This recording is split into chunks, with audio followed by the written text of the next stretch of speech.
Morning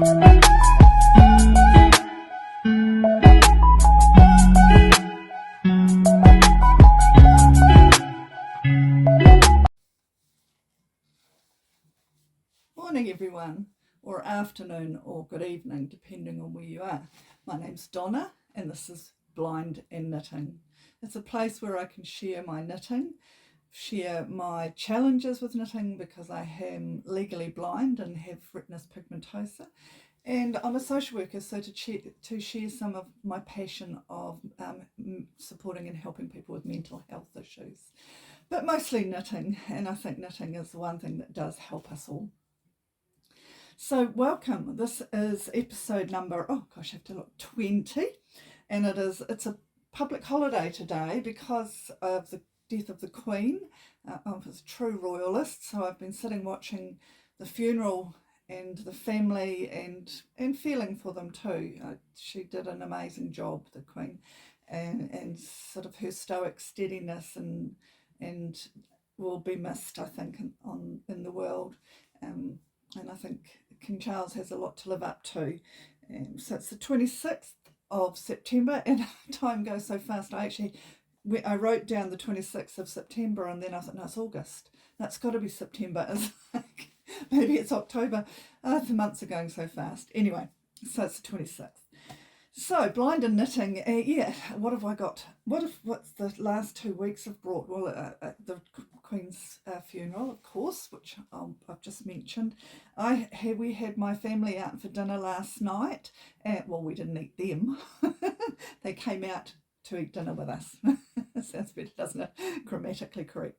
So that was lovely. My daughter and her husband have 5 children, and one is engaged. So there were 6 children, well, young adults and 2 adults. So there was quite a house full. We've got a little house, but it was just lovely. We haven't got together for such a long time, and all of us together. So there was an 8-year-old, an 11-year-old, a 12-year-old, a 14-year-old, and 2 19-year-olds, plus mum and dad and Nana and Pop.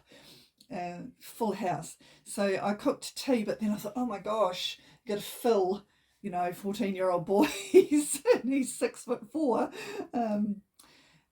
So lots of pasta was cooked as well, and added spuds and pasta and macaroni cheese, and so I added all of those with the casserole and veggies, so and pudding. It was such a lovely time. You've really got to, you just feel so blessed as a nana with your grandchildren and seeing your children be parents. Sometimes you sit back and go, it's your turn now. And sometimes you sit back and go, yeah, they're doing good.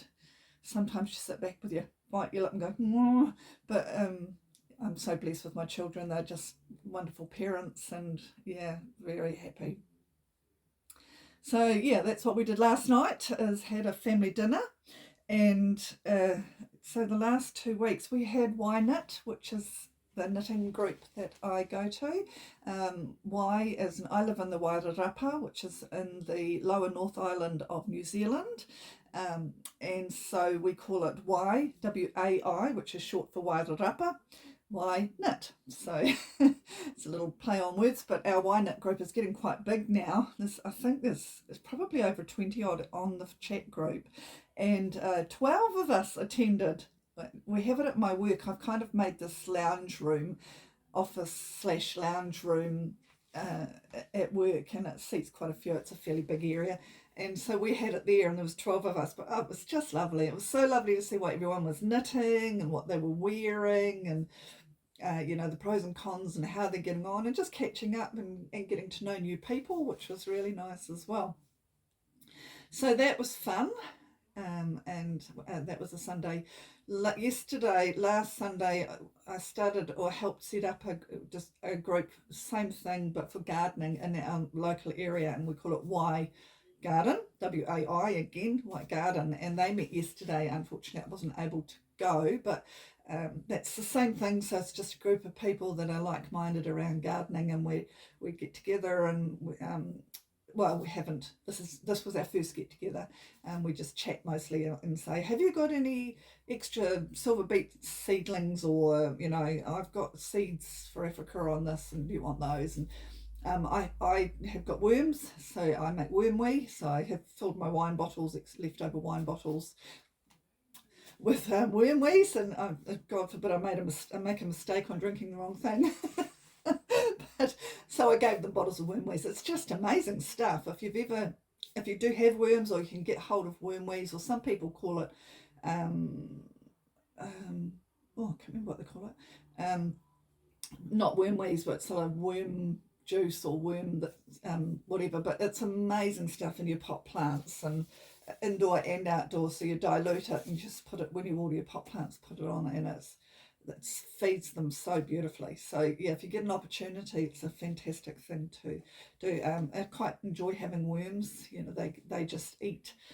Well, I've kind of wintered them down because we're just coming out of winter now. We're in spring, but winter I just packed lots of. They love eating the dust bags, the stuff out of vacuum cleaners. They love hair and dirt, dust and stuff. So I put lots of that on, lots of newspaper, and they make their own dirt, and just the occasional bit of veggie scrap that tends to go a bit rotten because they're slow on eating that, but just a little bit of potato peel and that sort of thing. Really easy to keep. And then of course the juice comes out the bottom from the rain and from their excrement, and I collect that, and Bob's your uncle. It's great. So that's my gardens. Yeah, I think that's pretty much all that's happened over the last 2 weeks. Work has been ridiculously busy, which is always sad. It's good for me because it keeps me amused, but it's always sad because I'm a social worker, so it does mean that people are, feeling fairly stressed. So that's kept me very busy during the weeks. I really try hard to keep Sunday free so that I don't have anything to do work-wise, and I do take on clients on a Saturday as well, so they're not full days, but I do work 6 days a week, so Sundays are quite precious, and even a bonus today, getting a statutory holiday for the Queen.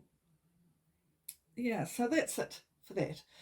What I'm wearing, I am wearing, it's still a bit chilly here, it's spring, but it hasn't stopped raining, and my poor partner, who's a farmer, and he has to go, he's lambing at the moment, and yeah, this rain is just devastating them, the little lammies.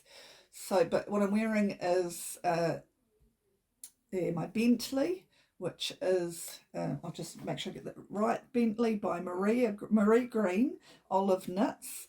I knit this quite some time ago.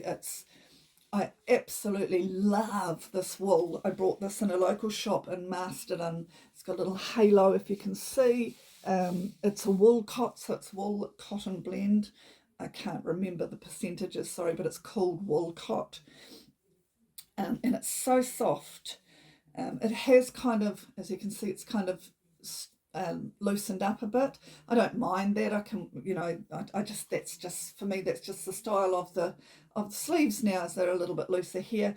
When I looked at the pattern, and I will put a picture of the pattern in, because the pattern very much is this shape. She does that up with it. She's lovely lime sort of green with a navy underneath, really nice. It's this shape.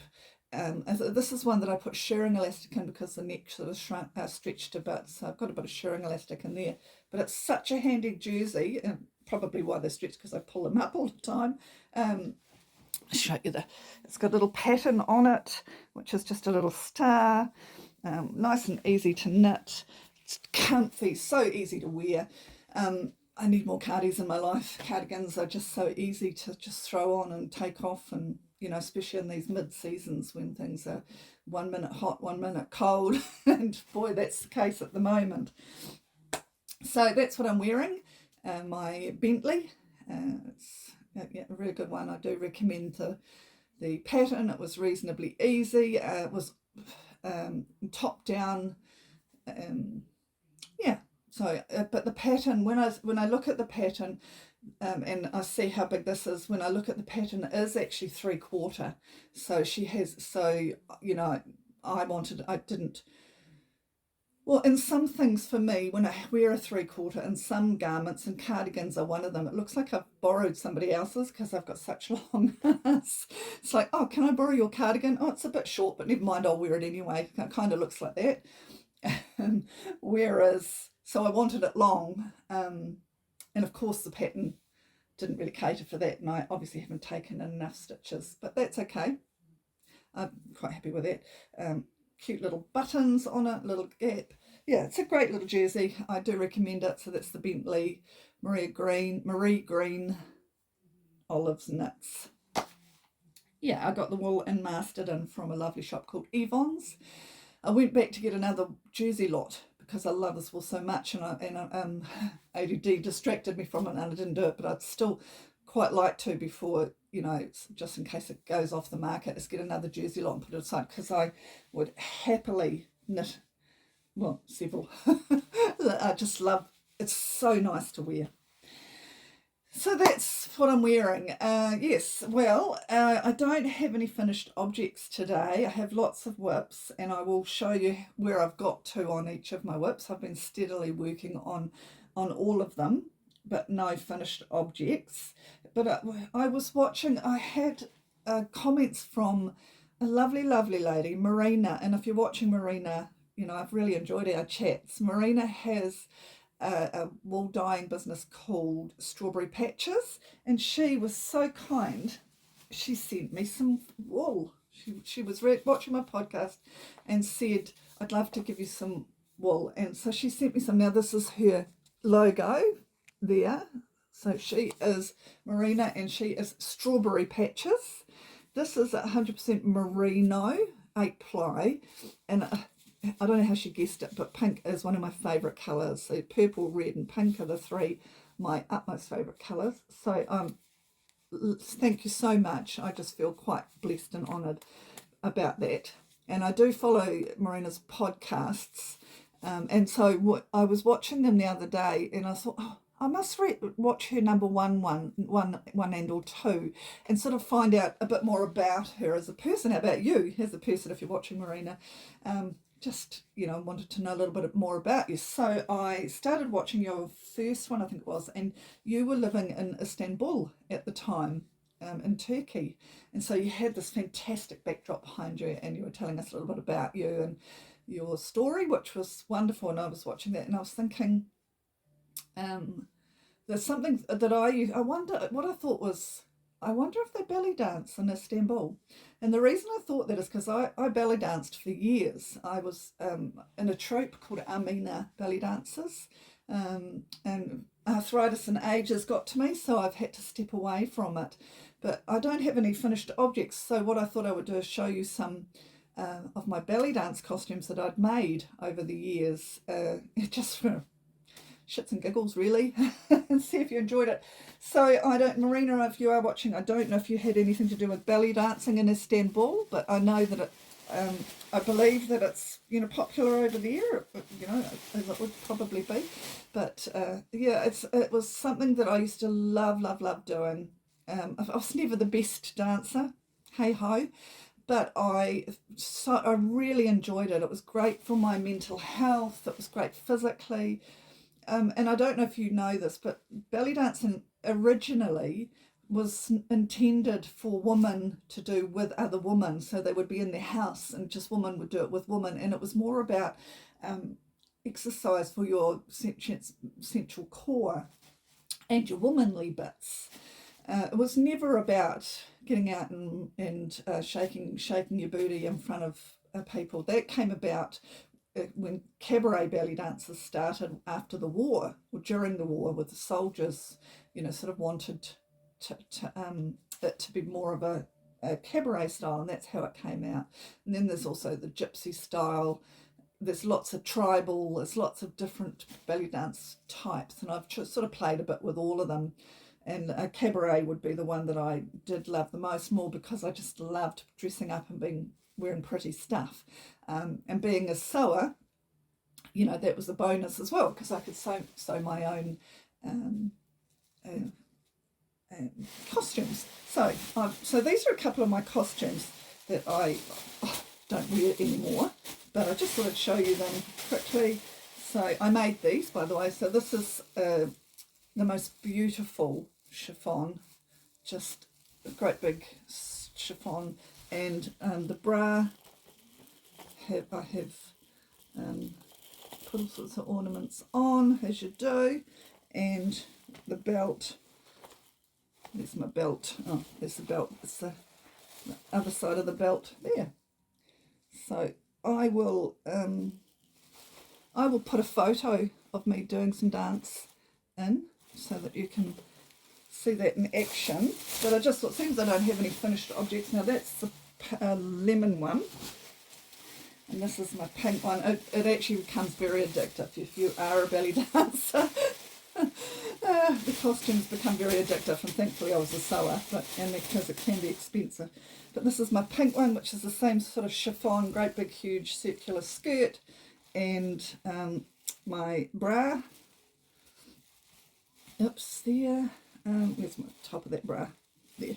I can find the belt, but I didn't get it because it's in a suitcase. I've got a great big suitcase full of coin belts and bras and just all glitter of all types. I don't quite know what I'm going to do with it in the future. It's a lot of money's worth, but I do know a lovely belly dancer, Candice, whose troupe is called Phoenix Belly Dancers, and they are based in Auckland, and so I might contact Candice and see if there's anyone there that is interested. But that was just a little bit of show and tell, I suppose, no EFOs. So yeah, I used to love making the costumes and love dressing. I mean, who doesn't? Who doesn't love dressing up as a fairy tale? There was a group of us, 4 of us in the troupe. Armina means Ladies of Grace and Harmony, and because we were more mature, we didn't do sort of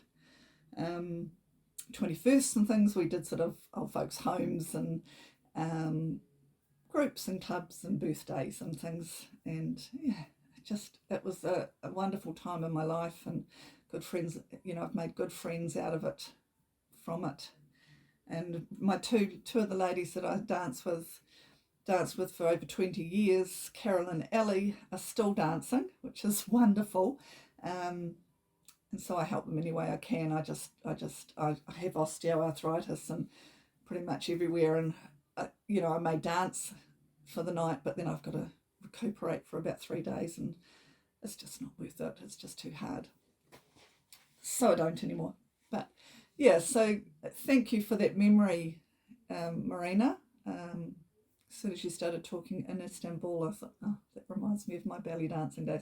I've never been over there. That's one of my goals, is to go somewhere like Turkey or Egypt, the Middle East, somewhere, and experience it over there. Anyway, enough about belly dancing, because this is a knitting podcast, and as I said, I don't have any FOs, but I do have lots of whips on the go. So let's make a start. So last podcast I put a marker in on each of them on where I was at, so we can see what progress I've done. Now this is just a basic cardigan that I'm making up. It's a drop sleeve cardigan. It's going to be similar to this. I just want a quick cardigan for summer that I can throw on in cooler evenings, and I just love this chilly. This wool is Skeins Vintage 8 ply, and it's called Chilly. It's just lovely colour, just a nice, chilly actually suits it really well. So I'm just doing plain stockinette around the bottom. I got a bit of a fright yesterday. I'll show you where I was at. So where was I at? I was there when we last spoke. That's the rib, and I'm now there. So I've done that much. So I've just, this is here because I yesterday I started thinking about, gosh, it's very round, it's quite big, and I don't know if you remember, I was making a vest a little while ago, and I kept knitting it with this question about the size of it, and it was when I did try it on, it was huge, and so I thought, I'm worried about this. So I measured it with a tape measure, and then held the tape measure around me, and it was, oh lordy, this is big. But then I got this out, my Bentley, because I'd been wearing it the day before, and I matched the two up all the way around, and it's exactly the same size as this, and this is perfect. So I don't know how that works. Tape measure, it just seems so big on me, but then when I measure it next to my Bentley, it's perfect. So I'm just going to carry on, because it's a cardigan. It's nothing, it's not going to be, it is what it is, and it's just straight plain knitting. I am knitting the bands on at some time, and when I do a buttonhole, I put one of these on the other side so that I know where to sew my buttons. Those are quite cute. I got these, it was a magazine, I brought it, the little, what are they?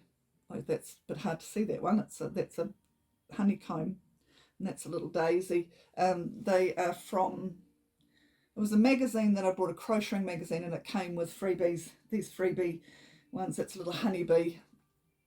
I like them because they're really light, they're not heavy, so they don't get in the way. So I've done quite a bit on that. As you can see, it is, I don't want to lose the stitches, it is quite big, but that's the front, the back, and two sides. Front, back, and two sides.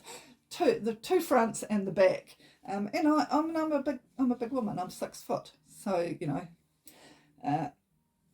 With the and I do love this wool. It's a very woolly wool. It's a wee bit toothy, but it's nice and soft. It's certainly next to skin soft, but it's not kitten soft. Doing really well. I am worried. I only bought 10 skeins. So yeah, I've just added the 5th skein, and I'm almost under the armpits. So I'm pretty sure I'm not going to have enough, but I'll contact Skeins, and it's one of their, you know, their normal run ones. So hopefully, and if I have to get a different lot that's not quite the same, they can do this. I can do the sleeves with those, and no one will ever tell. A blind man would be pleased to see it, as my mother would say. So that doesn't have a name. It's just Donna made up one. You know, I got how many stitches from one cardigan and how many this from another, and so I'm just making it up basically. Right, the next one is, I'm just picking them up as I go. Oh, this is my half and half wrap, and this, I'm in absolutely no hurry. I just do this when I want some brain dead stuff. The cord I love, I've never tried Chowgos, and everybody swears by them, but when I first started getting into circular knittings, I bought a full set of Knit Pros, and I love them, but I have lost 2 cords. They have broken here. Now Stuart tried to fix it, and he did fix it, but every time I knit, my wool would catch on it, and in the end I just got so angry that I've just thrown that one away and started with a new one. But I do question that that's maybe a weakness on the Addie's Knit Pros cord, and yeah, I'll just have to keep an eye on that. I would like to start a collection of Chowgos, and I'll start with one, and you know, if I really like it, I'll build up, but people that use them swear by them. So anyway, so back to my half and half wrap. There's my marker, so I was there last time we spoke. I will, after I've finished, I'll move these markers up to where I am now, so that next time I show them you can see if there's progress. So yeah, considering I only pick that up every now and then, I try in the weekends, in the mornings, I try and do an hour or so of each item. So at least once a weekend I know that I've worked on every whip I've got. But you know, as I say with this, I'm not in any hurry. I'm just enjoying the process. It's one of those ones, if I'm brain dead and I just need something that is just easy, I just pick it up. So that's the first half will be that colour, and the second half will be, the first half is striped and the second half will be all the same colour, and it's that sort of smoky pink, which is gorgeous. So it's just, and this is kitten soft. So it'll be lovely. It'll be a lovely one-to-one. So I'll just potter along with that. No, not too bad. Lovely lady called Rayne, who made my bags. I've actually forgotten the name of the business, but I did say it in my last podcast, so if you're interested, Rae, her name was. I can find out for you anyway. I'll put that in later, but I love those bags. So that's whip number 2, ticking along with that without any great urgency. Number 3 is, what is number 3? My Birkin. Again, this is one that I'm ticking along with slowly. It takes a lot of head work because it is challenging on my sight, because I've chosen colours. Chosen colours that are challenging on my sight. I've also chosen, this is only ever my second colour work, and I have chosen Happy Go Knitty's Mardi, which is, I don't want to lose the stitches, which is merino silk yak. So it's incredibly smooth. It's just beautiful wool, but it's not the easiest for colour work. So it's my second colour work ever with colours that I struggle with in a beautiful soft, my first one colour work I did was in Skeins Vintage 8-ply, and it's kind of toothy, and it was really easy and quite contrasting colours. But I am loving, I don't want to give this up because I just love it. I think it's going to look stunning. Where's my progress marker? So there's my progress marker from last time. So I have, potted along. I hope you can see that, because I can't see if you can't see that. But I have potted along. I won't say potted. It is not a comfortable knit for me. It is one of those ones where it's funny, really. I was thinking about it yesterday, because some of these other ones, like the half and half wrap or this cardigan that I'm just making up, I literally just pick the bag out, put it beside me, pull it out and start knitting. With this one, I've got to pick the bag out, get it out really easily because it's so slippery. You've got 2 skeins and they tend to come unwound a bit, and then you've got to put one that side, and you've got to make sure you hooked up that finger and that finger. You've got to get the chart out. So it's quite a process. I think I'm going to love the product. Can't say I'm enjoying the process, and I will be pleased when I get down to straight knitting. Still got quite a bit of pattern to go, and I had a look at some of the finished objects on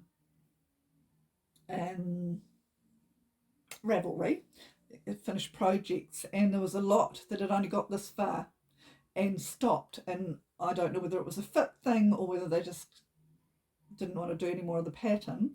I don't know, but I was watching Cozy Up Knits, the 3 sisters on, that's a great podcast. If they're quite full on, but they're beautiful. It's lovely. It's very energetic podcast to watch. It's not a chilled one. It's one that you just kind of get into and get a bit of fun with. Three sisters and mum, and Nana is in the background. There's another sister as well that occasionally comes in. One of them has just finished the colour work on her Bentley, so it looked lovely. So yeah, that's one that I only really potter along on in the weekend, in the mornings when I've got good light and good headspace, because it is no good if I've got a full head, and as I've said, I've been quite busy and my job is a lot of head work. It's not physical, it's head work.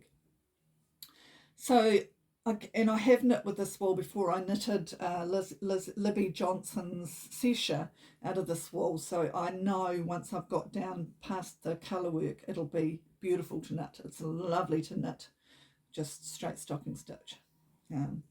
Yeah, so that's where I am with that one. I have made progress though on it, so that's quite good. It's in my Japanese knot bag, which I love, that I made myself. That's whip number 3. Now my last whip, I've got 4 whips on the go, and one I want to cast on. And I've talked considerably about socks and where I'm at with socks and trying to find my love of socks. I am enjoying knitting these because, as people say, stripes are addictive. So this is self-striping wool. It's called Crochet. It was bought in a craft and art shop in Carterton down here in the North Island, in the Wairarapa, I should say it properly. And it's beautiful. I'm loving knitting these. Didn't enjoy doing the heel because I'm still fiddling around trying to work it out, trying to work out what I did. I'll show you. I don't know if it's helpful for anyone else, but I just couldn't get.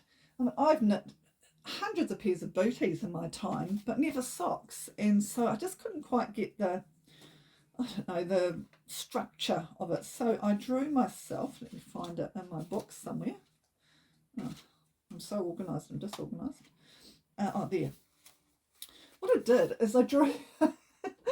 I've never been an artist. I drew myself a sock, and I put, you know, this was where I did the flap, and flap was number one because I couldn't work out when I got to it. It's like, oh, do I do the flap first? Do I do the gusset first? I mean, because I can't read patterns, and I like to do it as a car knit, I needed to try and get it in my head what I was doing. So that's what I did. I drew this fairly rudimentary picture of a sock, and I put flap as number one, the heel is number two, the gusset is number three, and then I've written sort of basic numbers of what I need to know there. Hopefully that'll be helpful in the future. You know, once I am finding that I'm perhaps, because these are a 2.75, which is probably a little bit big, should be a 2.25, but I think that's more because of my sight things. So I think what I'll do, I'm quite happy with the fabric. I think what I'll do is I'll go down, this is 72 stitches. I will go down to a 60 something. I haven't worked out what, but so they fit. But I think I could do with them just with a little bit more negative ease on them. They fit, they're comfortable, happy with them. Just feel that they could be just a wee bit snugger. The other thing is I can see why people put a different coloured heel in, because it does disrupt your stripes. And although I'm not that fussed about it, it's kind of like, now I've got hiccup stripes. So yeah, I can see why you put a coloured heel in now, and maybe that's what I need to do next. But I'm actually starting to enjoy the process. I love the product, and I think I will probably keep socks on the go now because I love the product. I do love wearing homemade socks, and they're great for car knitting because they're so compact, and you just kind of pick them up and you know, when because I get a taxi in and I get rides with my sister-in-law, and they don't let blind people drive, thank God. Although I did buy, and I bought it, a car the other day for my company, for my business, and for personal use, but mostly for my business. And it's an electric hybrid, a Toyota Yaris hybrid car, and it's got on it, and I was explaining it to my niece who's in her 20s that it's got a sensor on it so that it can sense when you go across the white line, and it will bring you back in. And she was convinced that I brought it so that I could drive, because I'll drive by listening to the sensor. Oh, hell no.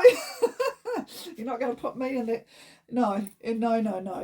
As much as I do miss driving, and, you know, I have a good group of blind and low vision friends that we meet monthly, regularly, and we all say the biggest pill to swallow is losing your license.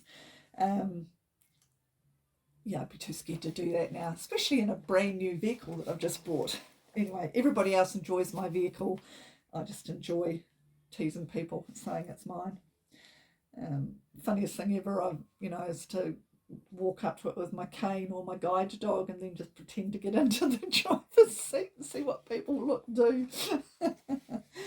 Bit of fun. So there's my socks. I didn't put a progress marker in those because I was pretty much, I think I only just cast on. So no progress marker, but I probably won't even put anyway, I mean, it's the socks. So that's my fourth whip. I've got 4 whips on the go. Probably why I haven't got any FOs, because they're all quite big. I was thinking about that. So my half and half wrap, not in a hurry, we'll potter with. My cardigan, it's quite a big, I'm a big girl. So any sort of garment is big for me, especially if it's long sleeved, and so, and my birkin is taking a bit of time, and my socks I'm just taking along with. So I thought, right,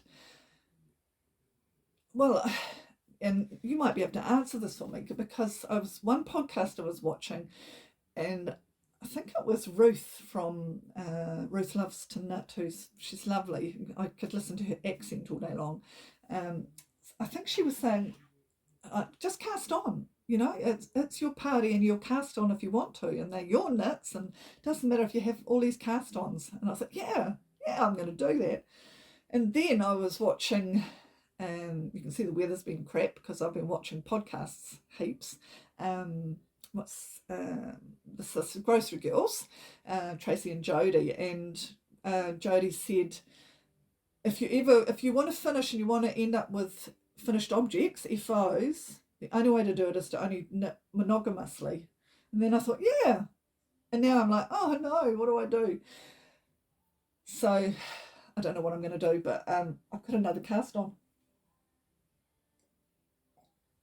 So I think I showed this wool. In fact, I'm sure I showed this wool. It was wool I bought on sale, in a clearance sale in, oh my God, it's just one of those ones that you have to even stop talking when you feel it.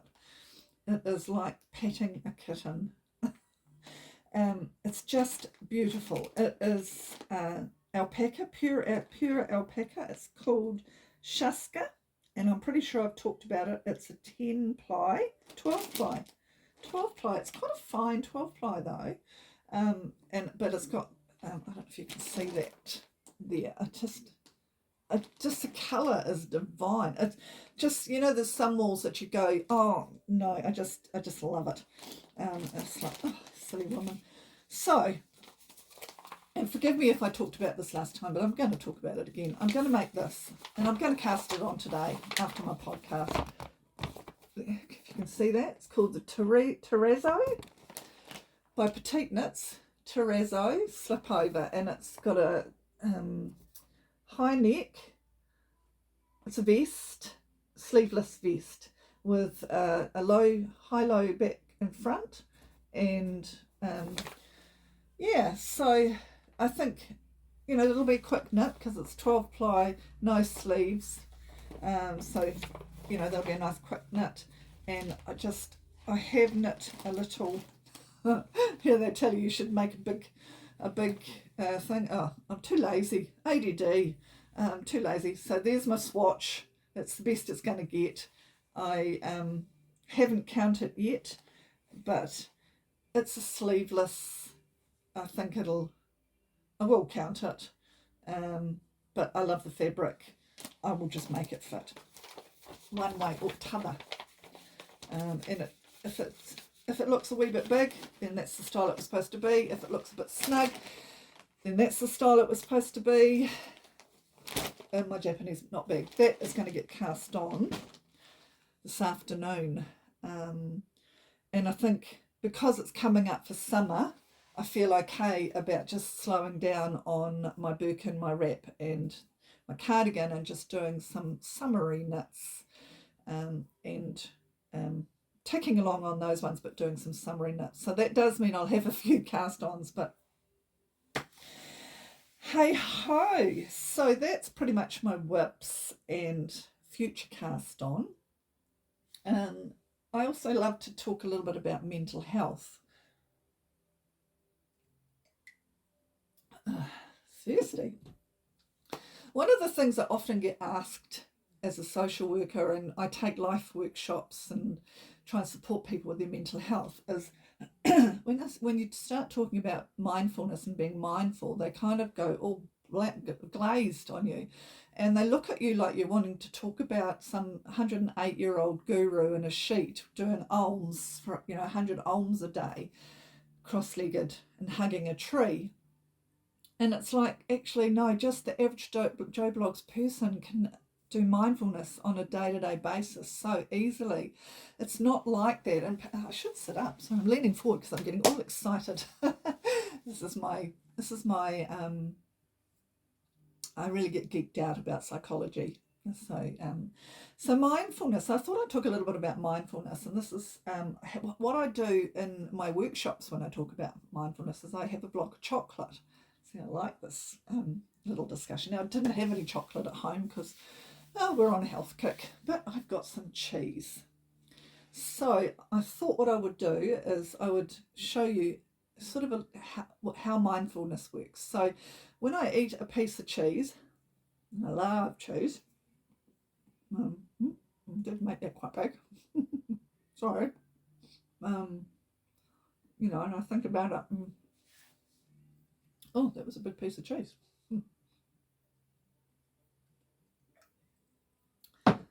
Nice piece of cheese. So I ate the cheese, but I didn't eat it mindfully. I ate it. Now, did I really taste it? I think I did. I know I talked all the way through because I was talking to you, so I wasn't even really considering what I was doing. Now, if I get another piece of cheese and I really start, and if I want to be mindful about this, or mindful about anything, this is how you do it. So you start by looking at it and going, yeah, it's a beautiful piece of cheese, actually. It's nice and it's a beautiful colour. It's a nice cream.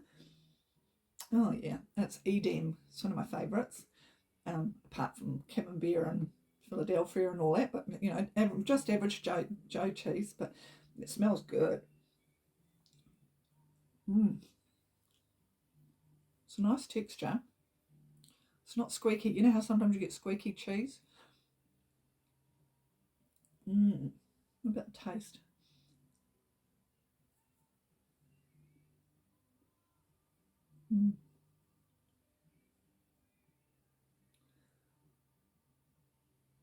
Oh, yeah. That was a nice piece of cheese. And I can taste it. Yeah. Yeah, it's good. Yeah, I do like that cheese. That's mindfulness. That's all it is. It's actually stopping and thinking about what you're doing. Another great example is in the shower. So every morning you get in the shower, you have a wash, you wash your hair, you get out and dry yourself and you go to work. How about when you're in the shower, stop and feel that water on your back and enjoy it and sense what it's doing and how it's making your back muscles feel and the heat or the cool, if you like cool. Really stop. And it's all you have to do is 30 seconds and really enjoy it. That's what mindfulness is. Mindfulness is about stopping in the moment and actually not thinking about, while you're in the shower or while you're eating a piece of cheese, not thinking about what you're going to have for tea or what you're going to do at work or what's next on your calendar. It's about, what does this taste like? How does this feel? Am I really enjoying it? My sister-in-law gave me a great big bunch of daffodils. She's got them all up her driveway, and they're just stunning. And I mindfully look at them because I put them right in front of me in the lounge. But as I walk past them, I almost always stop and really smell them. Now, do you normally do that when you've got flowers? There were flowers in the foyer at my work the other day, and I deliberately went over and smelt them to enjoy them. That is mindfulness. That is going through your day with a bit of mindfulness. So I do encourage you to stop and smell the roses, as the saying says. And yeah, doing things with a little bit more thought and mindfulness. You could try the chocolate one, just better than the cheese one, but the cheese one was good too. And just stop and really taste that piece of cheese and sense that piece of cheese in your mouth. So that's really what mindfulness is. It's stopping in the moment and enjoying that moment and that feeling and that smell and putting all of your senses to it. There we go. There's mindfulness for you. It's a fantastic thing to do. And somebody told me many years ago, and it's so right, when I was, going through a pretty rough time, and they said to me, look, there are gems in the world, but they may be really tiny, and you've got to look for them, and you've got to sense them. And that's where mindfulness comes in. it's like if you're sitting in a foyer waiting for an appointment and all you can think about is what you have to buy at the supermarket on the way home, when there's, you know, a lovely bunch of flowers there and there's a you know, beautiful magazine that you could slowly sort of go through and just really enjoy the magazine. Yeah, anyway, that's enough about mindfulness, but that's food for thought and mindful knitting. So where am I at? I better check my notes because I'm off a waffling. And I've lost my note page because I was too busy talking about my socks. I'm going to have to get a new book. It's just about full, which is lovely, but might need a new book for next year.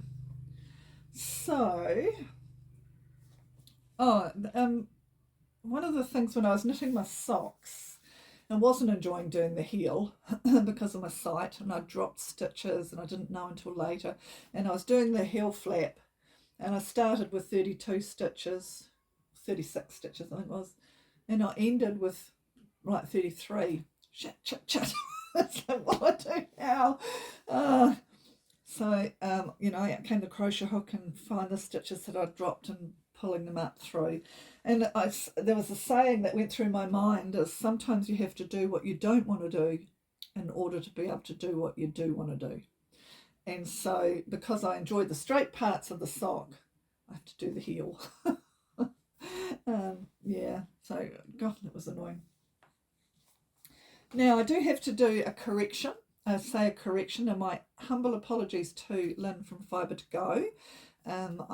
I said I brought some wool at the knitting retreat that I went to, and I had two business cards together, one for the wool that I brought and one for another business that I didn't get any wool from but wanted the card so that I could in the future get some, and I mixed them up.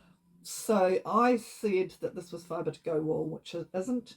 It is Sue's hand-dyed fibre and yarn, and it's just the most. I can't wait to knit something with these, and I'm thinking shawl.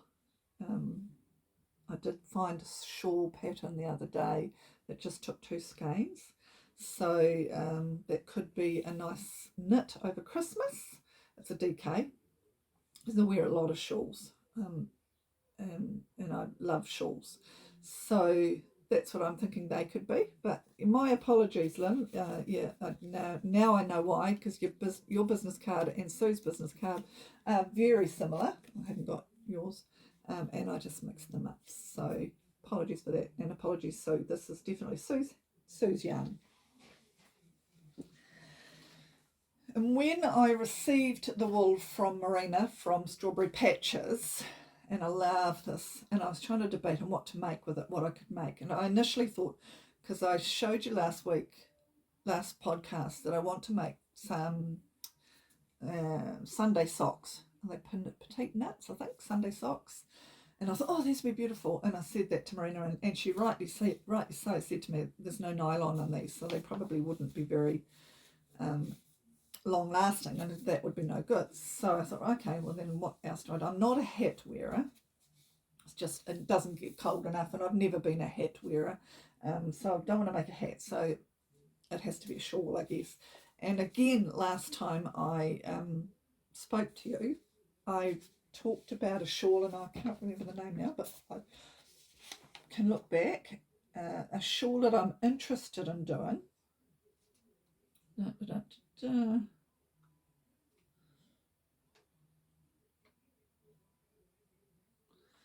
Oh, and I can't find the name now, of course. Typical. Wasn't that funny? I thought I talked about it last time. I probably did. But I probably didn't write it down. Anywho. Oh. It'll be linked below anyway. It starts with B, and it is something like, I'm going to say Bitcoin, but I know it's not Bitcoin.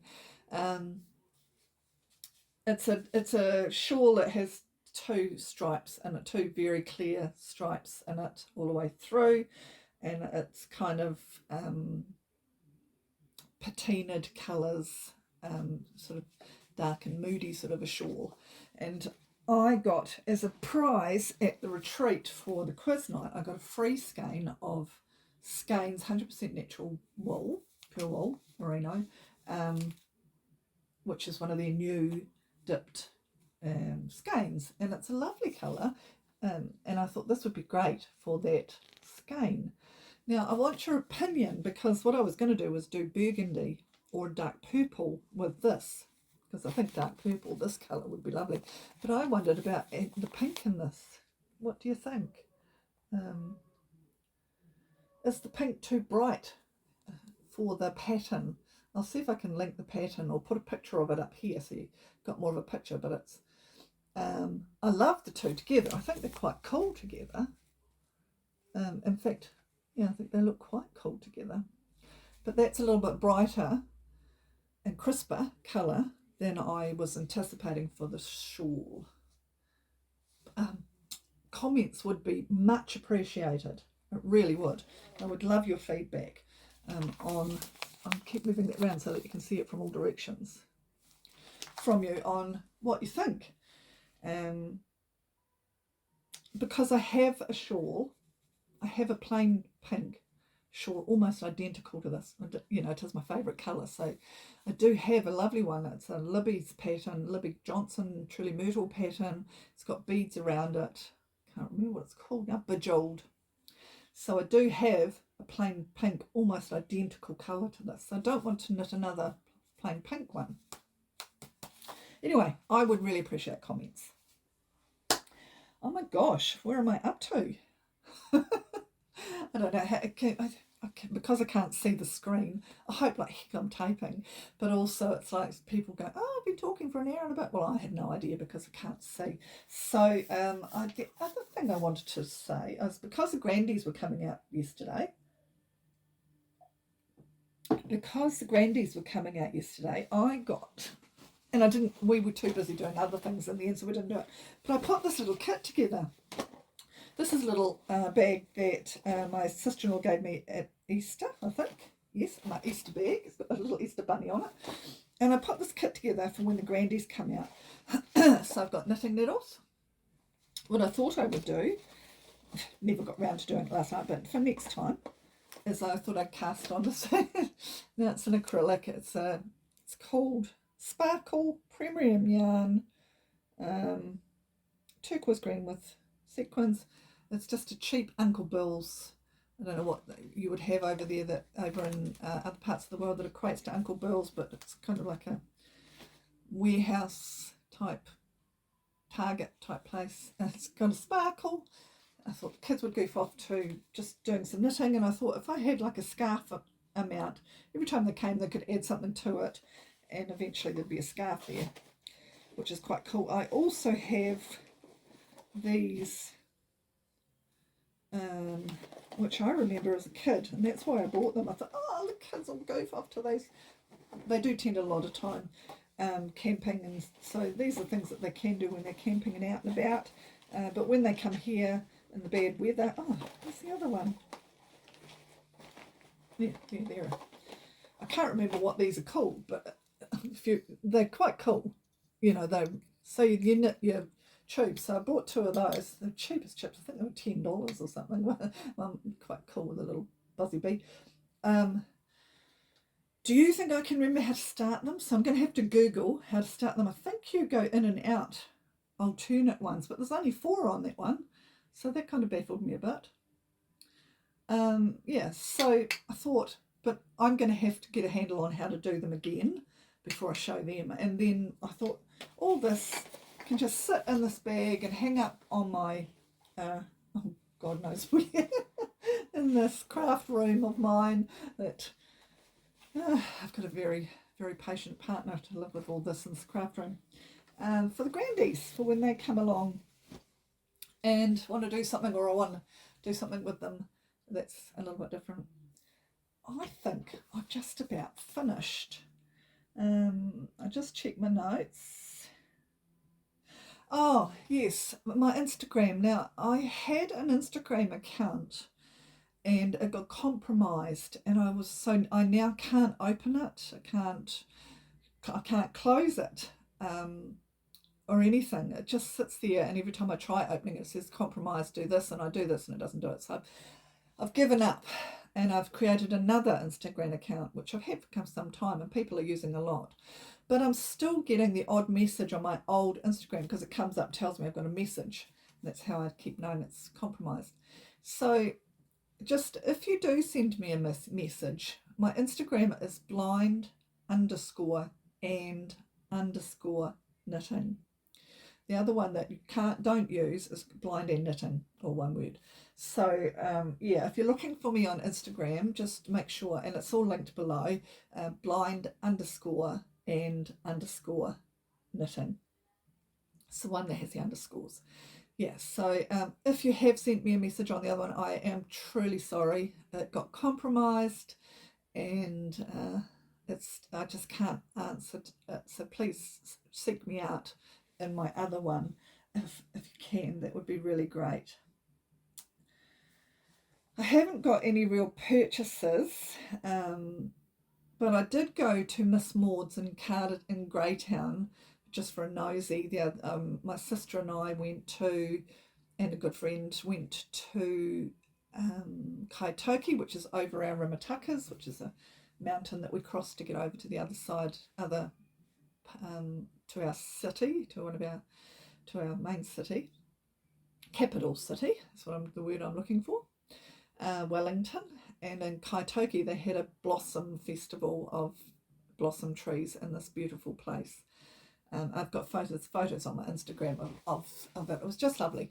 But anyway, when we were coming back, we stopped in Greytown for lunch, and I said, I've got to go to Miss Maud's while we're here.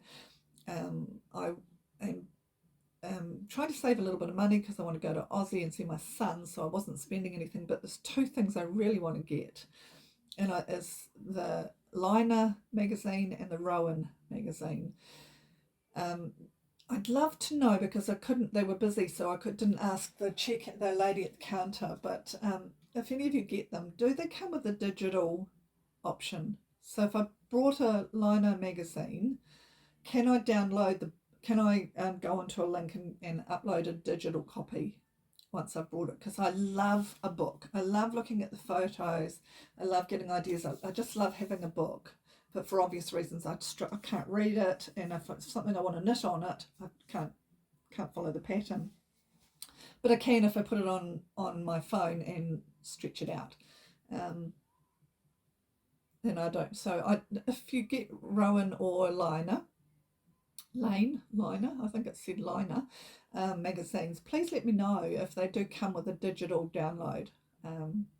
Yeah, I'd be really keen to know. Of course, I could Google it as well, but I would love to chat to you guys. So if you want to chat, communicate with me. That's just a little question I have that, I'd really appreciate an answer. But especially that Lyn book. Oh my gosh, the patterns in that are just stunning. Yeah, so let's see. That is it. That is it. So, look after your mental health. Do it with knitting. If you're a knitter, if you're still watching, you probably are a knitter. I hope you've enjoyed this